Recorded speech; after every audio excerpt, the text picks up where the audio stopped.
माता की जय। वंदे मातरम। वंदे मातरम। वंदे मातरम। प्रेमी भाई और बहनों, आज हम 26 जनवरी 2025 को 76वां गणतंत्र दिवस मनाने जा रहे हैं। आप सभी को गणतंत्र दिवस की हार्दिक शुभकामनाएं। यही आगाज है मेरा, यही आगाज है मेरा, यही अंजाम होना चाहिए। वतन पर मिटने वालों का यही अरमान होना चाहिए। चाहे आप गीता पढ़ते हो या कुरान, चाहे आप गीता पढ़ते हो या कुरान, हमारे सीने में सदा हिंदुस्तान होना चाहिए।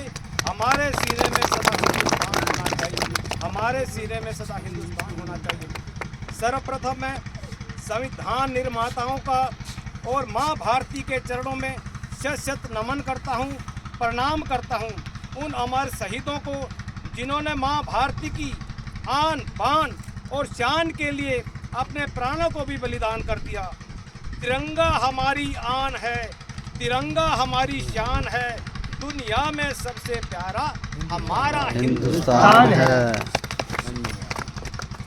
श्री हंसनगर आश्रम के मैदान में उपस्थित समस्त माननीयों, पूज्य महात्मा जी, श्री रमणीक भाई जी जो इस हंसनगर आश्रम ट्रस्ट के प्रभारी हैं, सभी आदरणीय गुरुजनों, शिक्षकों से मेरा निवेदन है, पूज्य मास्टर जी, अपने सहयोगी कार्यकर्ताओं का मैं अभिनंदन करता हूं। हमारी संस्था मानव उत्थान सेवा समिति, जिसके संरक्षक सतगुरुदेव श्री सतपाल जी महाराज हैं, जिनका 26 जनवरी का प्रोग्राम और हमारे प्यारे श्री सरदेव जी महाराज का जन्मदिन जो हर साल इसी आश्रम में मनाया जाता है, उसी संदर्भ में यह आज 26 जनवरी का कार्यक्रम हमारे श्री हंसनगर आश्रम में बड़े ही धूमधाम से मनाया जा रहा है। वैसे तो यह कार्यक्रम दिव्य परिवार द्वारा ही हर साल संचालित होता रहा है, लेकिन कुंभ पर्व 27, 28, 29 को प्रयागराज में होने के कारण दिव्य परिवार द्वारा वहीं पर मनाया जा रहा है। सो यह परंपरा रुकनी नहीं चाहिए और आज हम सभी सबके साथ यह प्रोग्राम मना रहे हैं। मित्रों, जैसा कि हम जानते हैं कि 26 जनवरी 1950 को भारतीय संविधान लागू हुआ था। यदि आज हम संप्रभु और संपन्न हैं तो इसके पीछे हमारे देशभक्तों की शहादत, उनका त्याग और समर्पण है। भारत के संविधान में सबको समान शिक्षा, भेदभाव रहित समान अवसर प्रदान किए गए हैं। हमारा संविधान विश्व का सबसे बड़ा लिखित संविधान है, जिसे बनाने में 2 वर्ष 11 माह और 18 दिन लगे थे। बाबा साहब अम्बेडकर जी, डॉक्टर राजेंद्र प्रसाद जी, डॉक्टर हरि सिंह गौड़ जी जैसे अनेक विद्वानों के अथक परिश्रम की बदौलत यह जन कल्याणी संविधान हमें मिला है। इसका हम सभी को हर दम सम्मान करना चाहिए। अपने मौलिक अधिकारों की बात तो हम लोग करते हैं, परंतु जब कर्तव्य पालन की बारी आती है तो हमें सांप सूंघ जाता है। ऐसी मानसिकता देश के लिए घातक है। हमें हर वक्त सावधान रहना होगा।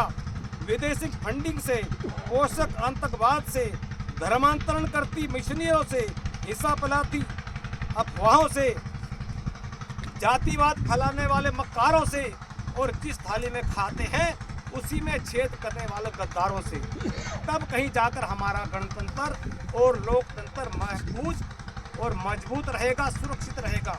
आज़ादी के बाद हमारे देश ने हर क्षेत्र में उपलब्धियां प्राप्त की हैं। हमारा सफल चंद्रयान मिशन इसका ताज़ा उदाहरण है। हमारी विदेशी निर्भरता घटी है। आज हमारे पास स्वदेशी फाइटर जेट हैं, स्वदेशी मिसाइलें हैं, स्वदेशी युद्ध टैंक हैं, लेकिन अफसोस के साथ कहना पड़ रहा है कि आदमी चांद पर तो पहुंच गया, परंतु धरती पर रहने का कायदा नहीं सीख पाया।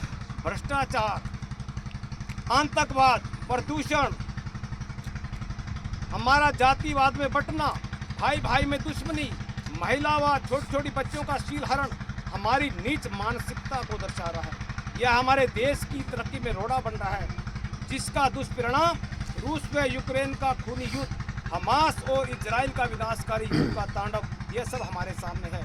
भारत का हर नागरिक पूरी ईमानदारी व पूर्ण निष्ठा से कर्तव्यों की साधना में जुट जाए तो हमारे देश को विश्व महाशक्ति बनने देर नहीं लगेगी।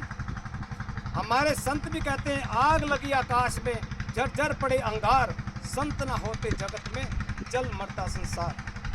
इसी दोहे के अंदर क्वेश्चन भी है और आंसर भी है। आग लगी आकाश में, झरझर पड़े अंगार, और उत्तर क्या है? संत ना होते जगत में तो जल मरता संसार। यह कैसे संभव हो पाएगा?